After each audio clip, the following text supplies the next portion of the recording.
plus on a de piliers, plus ils sont solides, et plus au moment où on va avoir une phase qui va se déclencher, notamment une phase maniaque, comme on en parle aujourd'hui, et plus on va pouvoir la gérer, éviter toujours la même chose, d'enclencher ce cercle vicieux qui peut amener jusqu'à une hospitalisation, voire hélas encore des conséquences plus graves. Aujourd'hui, nous allons parler de la phase maniaque. Nous allons voir plus particulièrement sa définition, mais aussi les conséquences que celle-ci peut avoir et aussi comment s'en sortir. Hello et bienvenue sur Parole de Bipolaire, le lieu d'échange sur la bipolarité. Moi, je suis Clément, le fondateur de Upstage.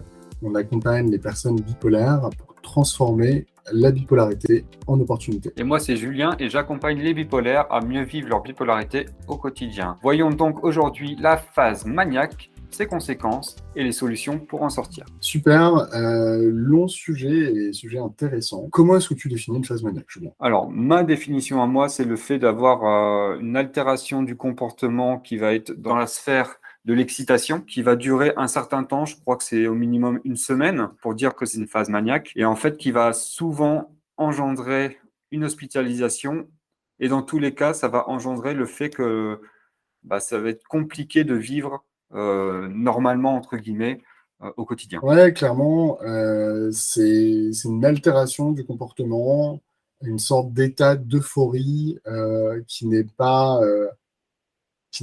logique et normal. C'est-à-dire que souvent, moi je dis, enfin, c'est un peu bizarre comme expression, mais je dis souvent aux personnes que c'est comme si tu prenais de la coke, sauf que tu décides pas de la quantité que tu prends, tu décides pas la durée, et c'est comme ça tous les jours.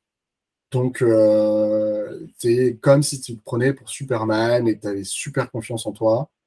Et ça, sans pouvoir le contrôler et sans contrôler la quantité et jusqu'où tu vas aller. Et donc, il y en a beaucoup qui trouvent ça génial. Et moi, j'ai souvent entendu des gens me dire, mais c'est trop bien, t'as trop de chance.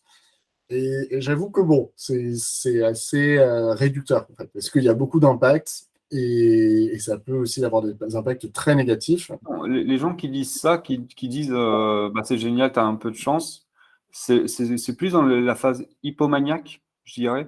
Parce que la phase maniaque, c'est quand même assez sévère et dur à vivre, même pour la personne. Mais la phase hypomaniaque, ça peut être agréable en fait. Et c'est souvent agréable dans le sens où on fait plus de choses, on est plus productif, on est au taquet, on dort un peu moins, et on a moins les conséquences de la manie. C'est-à-dire que les conséquences, par exemple sociales, sont moins importantes. Et on est plus vu comme quelqu'un qui a plein d'énergie plutôt que comme quelqu'un qui a un problème à un moment donné. Ouais, clairement, peut-être pour bien définir ce que c'est que la différence entre une phase maniaque et une phase hypomaniaque, la phase hypomaniaque, c'est une petite phase maniaque. Tout simplement, quelque chose de moins intense. C'est le même principe, le principe de surconfiance en soi, de baisse des besoins en sommeil, le fait d'avoir envie de faire plein de choses, de ne pas avoir peur de l'inconnu, souvent le fait de parler assez vite, et c'est plutôt agréable, on va pas se mentir, euh, parce que c'est pas aussi intense qu'une phase maniaque. Et on va pas aller aussi loin. Généralement, une phase hypomaniaque ne demande pas d'hospitalisation. Et c'est d'ailleurs comme ça qu'on différencie un bipolaire de type 1 d'un bipolaire de type 2. Donc un bipolaire de type 1 va avoir des phases maniaques, donc va monter extrêmement haut, ce qui peut entraîner une hospitalisation, alors qu'un bipolaire de type 2 a des phases hypomaniaques, donc plus facilement gérables, et généralement qui ne demandent pas d'hospitalisation. Et si vous avez été hospitalisé pour une phase maniaque, a priori, vous êtes bipolaire de type 1, bien sûr, à vérifier avec votre psychiatre, on ne le dira jamais assez. Je peux enchaîner par rapport à la bouffée d'Iléant aiguë, dans le sens où c'est encore un level au-dessus de la manie, on va dire, où là, c'est même plus, il y a potentiel hospitalisation, mais c'est obligation d'hospitalisation, dans le sens où là, c'est une altération complète avec hallucination, avec des délires mystiques, et c'est des conséquences qui sont assez lourdes derrière, encore plus lourdes que la manie, dans le sens où pour s'en remettre, ça va prendre beaucoup plus de temps. Ouais, non, c'est. Alors, personnellement, moi, je ne l'ai pas connu, mais oui, c'est vraiment la phase la plus haute. Je dis toujours, en fait, on est, entre guillemets, des humains. On va varier de -10 à +10. La plupart des gens qui ne sont pas bipolaires, ils vont varier de -3 à +3. Et lorsqu'on est bipolaire, on va pouvoir varier selon notre bipolarité. Certains bipolaires, ça va être de -10 à +10. D'autres bipolaires, ça peut être de -5 à +5. Et là, la bouffée délirante, on va dire que c'est 10 en haut. Donc, tu ne peux pas faire plus, quoi. On peut dire que c'est peut-être 5 et une manie, on peut peut-être dire que c'est 8.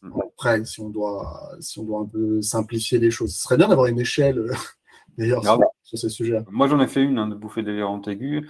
Donc, je peux dire que je pense que ça doit être impressionnant à voir. J'avais eu un délire mystique, je suis allé jusqu'à la tentative de suicide. Ce qui est rigolo, c'est que je suis allé jusqu'à la tentative de suicide, mais mon intention n'était pas de mourir. Mais c'était dans le délire mystique, en fait. Donc, c'est assez particulier. Et ouais, et puis là, pour le coup, on dort pas du tout. Moi, j'ai pas dormi pendant plusieurs jours, en fait. C'est assez impressionnant et spécial à vivre aussi, très spécial à vivre, et le retour sur Terre est assez compliqué. On peut peut-être parler justement des déclencheurs. C'est toujours la même chose dans la bipolarité. Il y a des moments où il n'y a pas de déclencheur et ça nous arrive comme ça, sans aucune raison particulière. Mais il y a aussi des moments où il y a des déclencheurs. Pour parler un petit peu de ma partie, de moi généralement, souvent les déclencheurs, c'est le fait de trop sortir. De trop sortir, de faire trop de soirées, notamment d'aller en boîte de nuit, du coup consommer de l'alcool. Et si je fais ça trop régulièrement, pendant trop longtemps, et ben, en fait, mon corps n'arrive pas à récupérer et potentiellement, je peux un peu déclencher une phase maniaque. Et, enfin, plutôt hypomaniaque dans mon cas d'ailleurs. Mais du coup, voilà. Bon, après, ça, c'est un déclencheur. Mais toi, est-ce que tu en vois d'autres qu'on pourrait justement communiquer? Ouais, ouais, ouais. Donc, comme tu le dis, il y a les sorties excessives. Après, il y a les drogues. On en revient pareil que pour la dépression, hein, les drogues, l'alcool. Après, il y a le stress. L'anxiété qui peuvent engendrer le fait qu'on va manquer de sommeil parce on se sent pas bien dans son corps, dans sa tête. Et quand on manque de sommeil, bah, après, c'est un cercle vicieux encore, hein. On est encore plus stressé, on est encore plus anxieux. Et en fait, ça peut déclencher un état d'hypomanie ou de manie. Et après, comme on l'a dit pour la dépression aussi, c'est les événements de vie, que ce soit un décès, un mariage, un changement de travail, un changement de lieu de vie, une rupture. Ça peut être aussi également le fait de se mettre en couple, quelque chose de bien dans sa vie et qui va déclencher la phase d'au-dessus, en fait. Ouais, clairement. Et c'est toujours la même chose. C'est pourquoi est-ce qu'elle se déclenche, c'est une chose. Mais surtout, comment est-ce qu'on fait pour la repérer, soit d'éviter les conséquences qui peuvent être assez calamiteuses, hein. On pense beaucoup à la dépression quand on pense aux conséquences négatives, en se disant l'autre part est plutôt positive et c'est cool.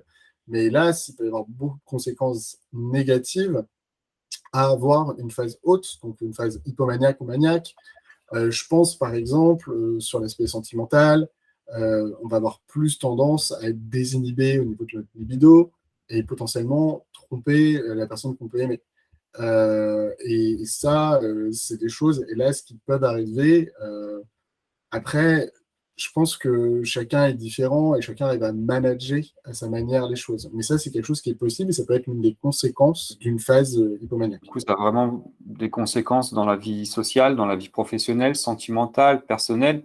Et il faut le dire aussi, en phase maniaque, on peut avoir des idées suicidaires et passer à l'acte en tentative de suicide. Pas uniquement dans la phase dépressive où, au final, il y a ce risque. Clairement, le côté professionnel aussi, pour Ouais. parler un petit peu de moi, ce que j'ai pu vivre, il y a des moments où je quittais mon boulot en claquant des doigts. C'est-à-dire que j'avais une idée de boîte, j'en parlais à deux collègues, et 10 minutes plus tard, j'avais pris rendez-vous avec la DRH pour lui dire, bon, bah voilà, ciao, je pars. Du Ouais. coup, C'était le cas aussi, des décisions impulsives comme ça. Et ça peut être aussi des achats compulsifs aussi. ouais, On n'en parle pas beaucoup, mais c'est vrai qu'on peut avoir des achats compulsifs et comme tu le dis, aussi des comportements sexuels compulsifs, ce genre de choses. Ouais. ouais, il y a ça. Sur la partie finance, c'est aussi très important. Il y a plein de solutions, hein. Mais on pourra en parler. Et d'ailleurs, n'hésitez pas. Enfin, priori, je vais le faire en gratuit. Bon, je le dis là, donc comme ça, si vous voulez, entre guillemets, regarder la formation, ce sera peut-être pas éternellement gratuit, mais on va dire officiellement que c'est gratuit. En tout cas, je mettrai le code promo sur cette vidéo. N'hésitez pas à le partager, profitez-en. L'idée, c'est de vous expliquer étape par étape, donc comprendre le trouble bipolaire, ensuite comprendre les différentes phases et en fait se faire accompagner en mettant son plan d'action pour justement gérer et mieux vivre son trouble. Et je parle dans cette formation de la partie finance et de comment mettre en place des bonnes actions pour éviter les problématiques financières, notamment le fait de surdépenser, de se retrouver dans des situations par la suite délicates. Donc, il va y avoir le fait de mettre un plafond, par exemple, pour ne pas dépenser trop d'argent, potentiellement le fait d'éviter les découvertes, de demander de l'aide si jamais c'est un cas extrême, mais on vous mettra le lien. Voilà, au niveau des conséquences, je pense aussi à tout ce qui est investissement aussi. Le fait d'être en surconfiance, donc on prend des risques. Et vu qu'on prend des risques, on n'a pas peur d'investir et on va peut-être faire confiance à des gens auxquels on ne devrait pas faire confiance. Je pense hélas qu'il y a beaucoup de personnes d'ailleurs qui en profitent. Moi, ça me fait un peu mal au cœur de voir que, et d'ailleurs, dans le domaine de la formation, et c'est pour ça que ça en partie une mauvaise image, personnes qui vont des fois profiter de comme ça ce sentiment de surconfiance ou même d'agents immobiliers et qui vont de vendeurs de manière générale et qui vont pas se poser des questions du bien-être de la personne et est-ce que c'est la meilleure chose pour elle, mais vont juste se dire oh, c'est génial, la personne est en surconfiance, je peux lui vendre tout ce que je veux et en profiter en fait. C'est un truc qui est un peu horrible et notamment les sites internet ne font pas la distinction entre une personne bipolaire et une personne qui ne l'est pas. Lorsqu'on va sur Amazon pour acheter un produit, on va dans une boutique avec un vendeur, c'est normal, ils font leur boulot, ils essaient de vendre. Pour autant, ça peut être catastrophique. C'est quoi les solutions que tu préconises du coup par rapport à si on remarque en tout cas qu'on entre dans une phase hypomaniaque ou maniaque? Ça va être un petit peu ce qu'on retrouve sur la dépression. Et c'est vrai que c'est ça qui est intéressant, c'est que en fait, on fait une pierre de coups.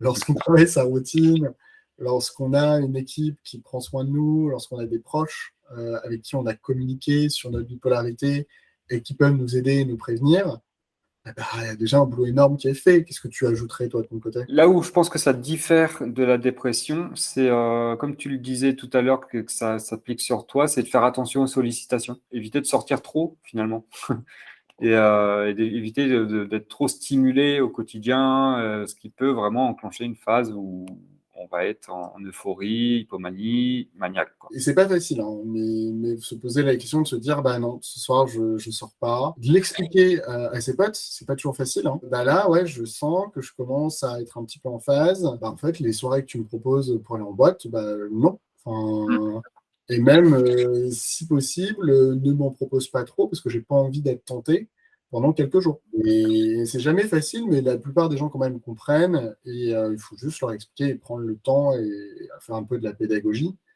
Et après aussi, ce qu'on n'a pas dit en phase dépressive, pour la dépression, c'est que en fait, les urgences, elles sont là, hein. Elles sont là pour ça. Et d'autant plus en hypomanie, en général, ça ne nécessite pas, mais en état maniaque, en général, ça le nécessite quand même. Et il ne faut pas hésiter, si vous êtes un proche de bipolaire et que la personne est en manie, à appeler le SAMU et il peut y avoir une hospitalisation sous contrainte, ce qui n'est pas agréable, certes, mais c'est nécessaire. J'interromps l'échange quelques secondes pour te demander de nous mettre une petite note sur Apple Podcast ou la plateforme de ton choix. Tu connais la chanson, cela nous aide beaucoup à sensibiliser sur la bipolarité et briser les tabous. Allez, c'est reparti. On a de la chance, hein, en tout cas je parle pour la France, on a quand même un service de santé alors qu'il est loin d'être parfait.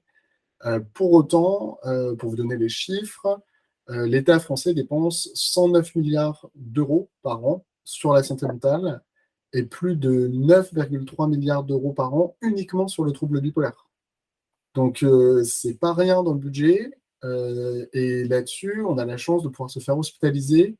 Et c'est remboursé. Une hospitalisation en hôpital, on a beaucoup de chance. Ils sont là pour nous aider. C'est jamais facile, mais généralement, si on va à une hospitalisation, c'est pour aller mieux. Et c'est pas toujours facile à comprendre, mais voilà, il faut le prendre en compte et écouter vos proches. Enfin, c'est ce qui est le plus dur, je trouve, dans une phase hypomaniaque ou autre, c'est que vos proches vont avoir conscience de votre phase, des fois plus que vous, et ils vont vous le dire, mais c'est super dur parce qu'on a confiance en soi, donc on va en faire qu'à sa tête, on pense être plus fort que les autres, et pour ma part, moi, c'est ça le plus dur. Mais c'est personnel, hein, je suis persuadé que je suis plus optimiste que d'habitude, et je suis persuadé que je vais avoir plus de réussite que d'habitude. Et c'est pas facile parce que je me pose souvent la question de me dire est-ce que je suis stable? Est-ce que je suis en dépression? Est-ce que je suis hypomaniaque?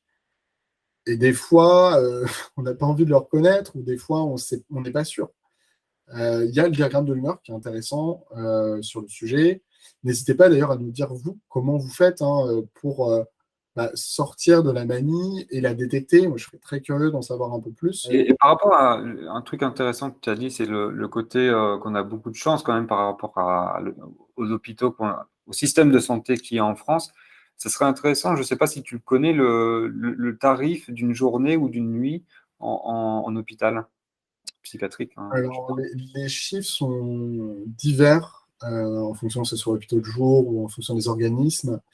Mais de mémoire, ça représente à peu près 1 300 € en moyenne par jour. Ok, donc c'est énorme. On y a accès de manière gratuite, entre guillemets. On le paye d'une autre manière, je pense, mais en tout cas, c'est pas des frais qu'on a à dépenser instantanément, quoi. Et c'est énorme. Il faut imaginer que vous êtes hospitalisé 100 jours, qui est faisable, hein.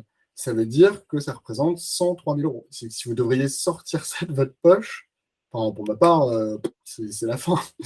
Et, mais vraiment, enfin, c'est impressionnant. Et je trouve qu'on ne le dit pas assez. Et c'est pour ça d'ailleurs qu'on existe. C'est parce que moi, je suis persuadé que si on fait un travail de prévention beaucoup plus significatif et beaucoup plus personnalisé, on peut éviter énormément d'hospitalisations.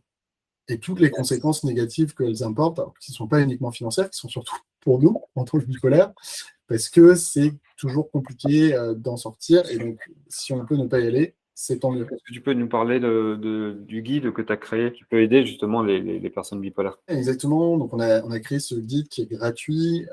Donc, c'est pour mieux vivre son trouble bipolaire et notamment pour comprendre sa phase maniaque et pouvoir l'anticiper afin de mettre en place des actions, que ce soit préventives et, si ça arrive, proactives, comme un plan d'action. Voilà, n'hésitez pas, on vous mettra le lien à télécharger ce guide. En fait, ça s'appelle aussi les étapes de l'espoir et Hope Stage. En fait, c'est Hope, espoir et Stage, étape.